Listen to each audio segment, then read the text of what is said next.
Coming to paperback and e-readers, Spinsterella Goth Girl Summer. Take a trip into the macabre world of goth modeling in the new millennium in this all-new Spinsterella story. Pre-order your copy of Spinsterella Goth Girl Summer at Amazon.com and other online booksellers everywhere.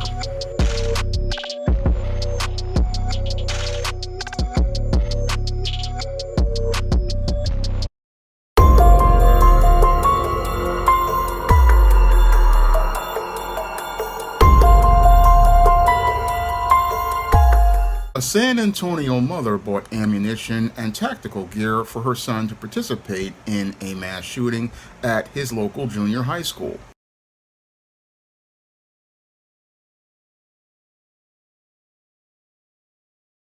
A Rhodes Middle School student is in custody for allegedly plotting a mass shooting, and his own mother is accused of providing him with supplies to carry it out. KENS 5 reporter Megan Reyna is following this story tonight. She's live outside the Westside School. And Megan, you spoke with parents as they were picking up their kids this afternoon. EC's parents are relieved but disturbed after learning a student was arrested yesterday. But according to this arrest warrant, his own mother is accused of providing him ammunition and tactical gear. 33-year-old Ashley Pardo is facing an aiding and commission of terrorism charge. That is. The warrant states the child's grandmother reported him to police Monday after she discovered multiple loaded magazines, an improvised explosive device, and a note about mass shootings in his bedroom. The warrant states the mom bought him the supplies in exchange for babysitting his younger siblings. This isn't the first time the child has been in trouble with the school. In April, he was caught researching a mass shooting on the school computer. He was then sent to alternative school but returned to campus back on May 8th.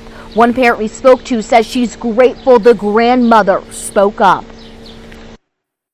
I thank God and I thank her for that, because anything could have happened. You don't know. I could have lost my daughter. You know, a lot of other kids could have gone missing or shot, and teachers, and it's not right. Investigators say yesterday the teen showed up to school wearing a camo jacket, a mask, and tactical pants, but then left campus. They eventually caught up to him off campus and arrested him. He's facing that terrorism charge. Coming up tonight at 10, we'll dig deeper into the details laid out in this arrest warrant. Reporting live from the West Side, Megan Reyna, KENS 5. Now, in this alleged incident, 33-year-old Ashley Pardo was arrested and charged with aiding in the commission of terrorism for allegedly looking to purchase tactical gear and ammunition for her son's alleged plans to participate in a mass shooting at the Rhodes Middle School in San Antonio. Now, the son allegedly had been found before going on school computers, allegedly looking to research mass shootings, and this behavior by his mother shows a disturbing pattern of enabling that behavior. Now, the police in San Antonio see the behavior of Ashley Pardo as an isolated incident, but when I take a critical examination of Ashley Pardo's alleged behavior, it definitely fits the pattern and profile of mothers who are raising children of the corn that I talk about in my book, The Woman Crisis. And this whole situation basically shows how this mother basically was raising a child of the corn, who wasn't growing up with any sort of structure or order taught to him by his mother, a mother who was shown in a mugshot with purple hair and a whole lot of facial tattoos and a neck tattoo. And these tattoos are an indicator to me that this woman was possibly being driven by a demon. I go in depth on this in my book, The Woman Crisis, and as she was driven by this demon was looking to participate in mayhem, and this is why she looked to support her son, who was looking to participate in violence and mayhem by planning this mass shooting looking to do harm to his fellow classmates at this middle school. Now, this whole situation with Ashley Pardo is quite troubling because it proves several points I have been making regarding the crisis as related to women in America, because Ashley Pardo definitely fits the pattern and profile of several chapters I wrote in The Woman Crisis. One about how these feminist indoctrinated women, basically, when they go out here, they start participating in antisocial behaviors. They start participating in antisocial behaviors because they don't know their role as women. And as they participate in this antisocial behavior, they then sadly teach this culture on to their children. And as they teach this culture to their children believe that participating in antisocial behavior is normal. And that basically is why we're seeing this whole trend of young people like this preteen or teenage boy, again, with a fixation on mass murder. I mean, this boy was online, basically proving another point as related to a trend I have been seeing with a lot of kids who came out of the COVID-19 lockdowns. Now, a lot of kids, when they were in the COVID-19 lockdowns, sadly, they weren't on the internet exploring the information on the information superhighway. No, they were going down rabbit holes of conspiracy theories and other speculative information or misinformation.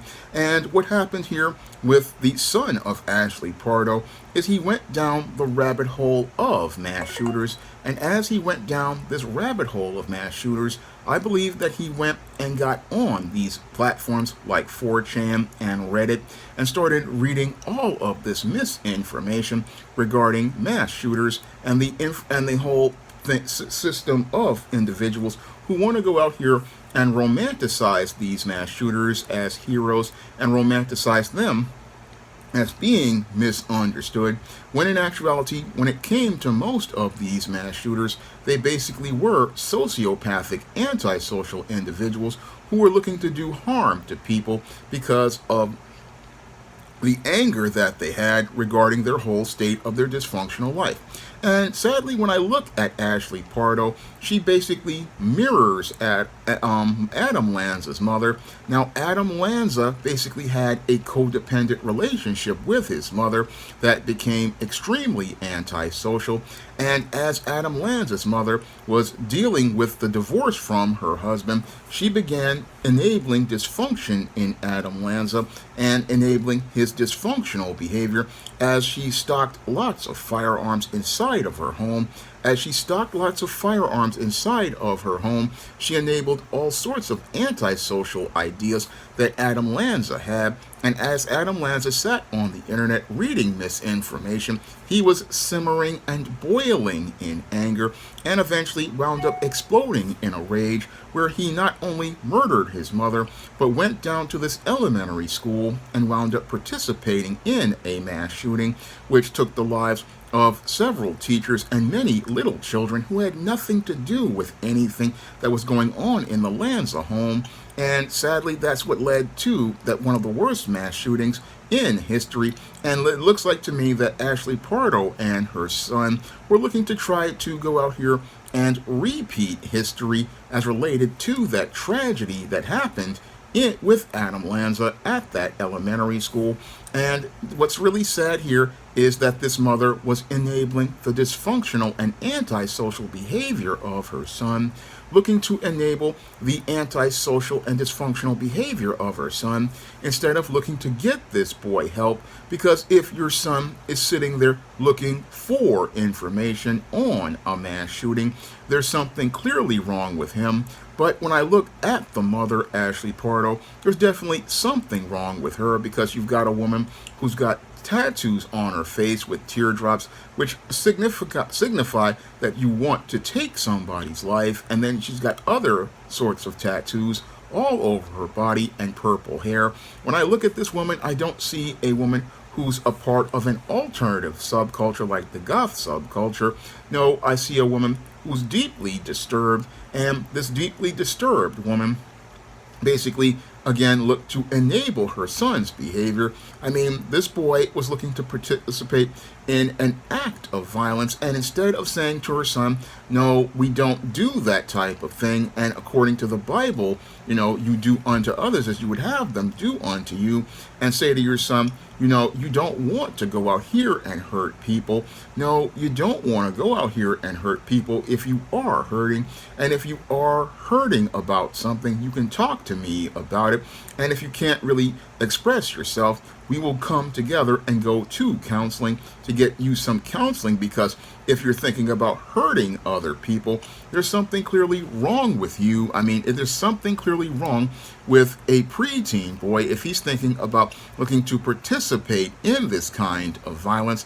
But what I've been seeing from this pattern I've seen over the last 4 or 5 years, ever since the Peyton Gendron went to the Tops supermarket in Buffalo, New York, is that not only are these shooters getting younger as they are participating in their crimes, but we're seeing an increase in frequency, and I'm seeing a direct correlation to the misinformation that children read during the COVID-19 pandemic lockdowns. A lot of these kids basically are getting these ideas to participate in these types of crimes because they sat there during the COVID-19 lockdowns with a smartphone, with a tablet, and they were basically going down these rabbit holes unsupervised as related to their internet activity. And as they were on the internet, they were reading a whole lot of misinformation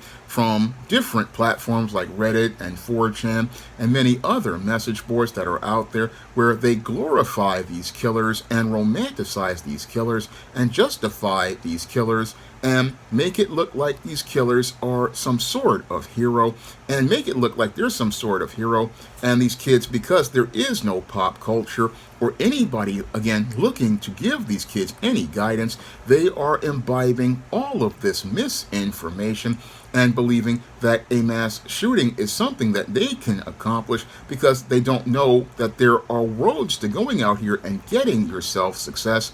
No, they are thinking that, like in the case of this boy, that some reports claim he was thinking to go out here and get infamy by participating in this mass shooting, because he possibly heard of other young people, again, in the news, hearing their names get in the news, and he wanted to get that type of fame. And what's more disturbing is that the mother wanted to enable this behavior, similar to a stage mom in Hollywood, similar to a stage mom in that you're buying your son tactical gear and buying him, again, ammunition to participate in this crime, thinking about going out in infamy because you don't want to go out here and put in the work to try to get attention for doing something positive. That's what's really sad about this whole situation. This mother wasn't looking to encourage her son to go out here and be the very best that he could be.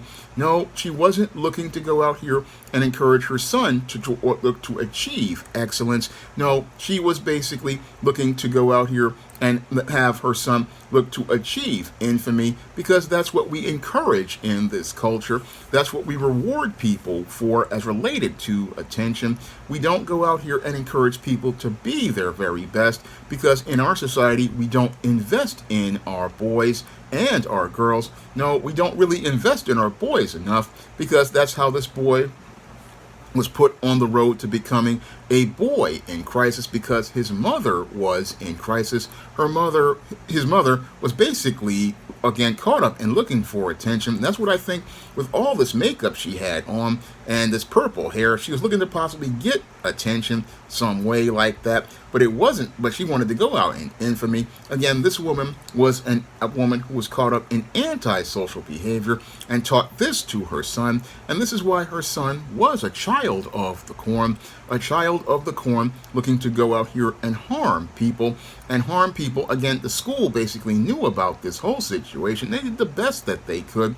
Again, they were looking to discipline this young boy before he could be a man in crisis. And I thank God that the people did find out about this whole plan, a whole plan that possibly was out here presented as related to things online. That's another thing that I'm seeing. A lot of people, again, look, they have the stuff they put online about making these plans to do this type of harm, and we really do need people to start really doing things like, I think Google really needs to stop putting up these algorithms that go out here and enable people to go out here and continue to search for this misinformation, feeding them more websites. That's one thing that needs to be done, is because what you're doing is creating this online echo chamber for antisocial individuals to go out here and feed themselves with misinformation so that they don't see the counterpoints as related to the reality of mass shooting violence. I mean, mass shooting violence does harm to overall society in that you have people, again, losing their lives because one individual is angry at the world, or one individual wants to think that this is a way to get attention, to express their frustrations, and they don't think about the damage that they're doing to the lives of innocent people who had absolutely nothing to do with this whole situation. No, this is a person who wants to express their rage as related to life, and wants to express their rage at society and lash out at society. And that's the whole sad part about this whole situation. Again, a lot of people don't think about the realities of their violence because they have these ideas in their head. And when it comes down to these tweens and teens, this is where somebody has to sit those kids down and let them understand, your actions have consequences on the lives of people. Yes, you may have heard some guy as related to the anger that they have with these mass shootings, and then putting up a manifesto like Elliot Rodger did with the La Isla Vista incident, but you didn't hear about the people who wound up losing people that they loved, people in their lives who lost their lives, all because this guy was angry about whatever he was dealing with in his life that he could not cope with. And acting out like this hurts other people. And yes, you may be hurting, but you don't have a right to take anybody's life. No, you don't have a right to take anybody's life because you are angry, you are frustrated about the state of your life. No, that's where you have to build your reserve and buckle down and start to work on improving the quality of your own life by putting that work in yourself. That's what many people don't see as related to things. That's why I talk about in my book, The Man Crisis, we have to invest in our boys and our young men. We have to invest in them. We also have to invest in women and teaching them, again, that as a mother, again, your job is the first teacher, is to teach your boy how to treat other people right in society. And if people are treating you wrong, you don't have to go to the extreme of going out here to participate in mass violence. No, you can go out here and find solutions for your problem. I mean, I find it really sad. Again, this boy he showed up at his middle school wearing a mask, camouflage jacket, and tactical pants, and was looking to go out and again intimidate people, and again looking to do harm, and thinks that this is perfectly normal. No, this is antisocial behavior, and we have to start labeling it as the antisocial behavior as it is. Moreover, we have to really do something about this misinformation on the internet and really, again, look to let kids know that a lot of these websites and a lot of this stuff that glorifies these killers is misinformation. This is misinformation because these killers are sociopaths. These killers are, in some cases, psychopaths. Some of them are racist and white supremacists. And these are not people you want to glorify, and the violence that they participate in is not something you want to do because it's not constructive. No, it's destructive behavior that does harm to people and doesn't really help anyone at all. That's what people have to understand. Again, I find it again troubling that a mother is supporting her son and participating in this antisocial behavior because it shows what I was talking about as related to there being a complete breakdown of the family, where you have this woman in crisis basically raising a boy to become a man in crisis, a woman who's out here enabling her son to participate in violence. Again, that shows us that there's really something wrong with the way we parent our children, because when mom is enabling her son to go out here and do harm to others, that's not a woman who's raising a son that bears good fruit. No, she's raising a son who becomes a child of the corn, and that child of the corn, thank God, was stopped before he could go out here and do harm and cause people to lose their lives in a tragedy that could have really just ruined the entire city of San Antonio. Now, if you want to learn how to identify the behavior of a boy who is on the road to becoming a man in crisis and help to correct that behavior, you can pick up my book, The Man Crisis, on Amazon.com in paperback and Kindle format. You can also find The Man Crisis at other online booksellers like Draft Digital, Google Play, Barnes & Noble, and big box retailers like Walmart and Target. Now, if you want to identify the behavior of a woman in crisis and what leads to her being on this road to antisocial behavior like this mother did with the facial tattoos and looking to plan participating in a crime, you can pick up my book, The Woman Crisis, on Amazon.com in paperback and Kindle format. You can also find The Woman Crisis at other online booksellers like Draft Digital, Google Play, Barnes & Noble, and big box retailers like Walmart and Target. And if you'd like to see me make more videos about the crisis in America as related to men and women, you can drop a donation to the Patreon, the PayPal, or the Cash App by clicking the links in the description box. That's all I have to say for this video. You can comment, rate, and subscribe. Now available in paperback and e-readers, John Haynes, A Thorn in My Side. The man who rules the world takes on an agent from the CIA from the Black Boule in this all-new John Haynes series adventure. Get your copy of John Haynes' A Thorn in My Side in paperback and e-readers at online booksellers everywhere. Now available in paperback and e-readers, Esteemed Season of the Witch Girl. The aspiring angel takes on a wicked teenage witch in this action-packed, all-new Esteemed series adventure. Pick up your copy of Esteemed Season of the Witch Girl in paperback and e-readers at online booksellers today. Support Black-owned and Black-operated digital broadcast media. www.niceradionetwork.com. Nice Radio Network, broadcasting 24 hours a day, 7 days a week.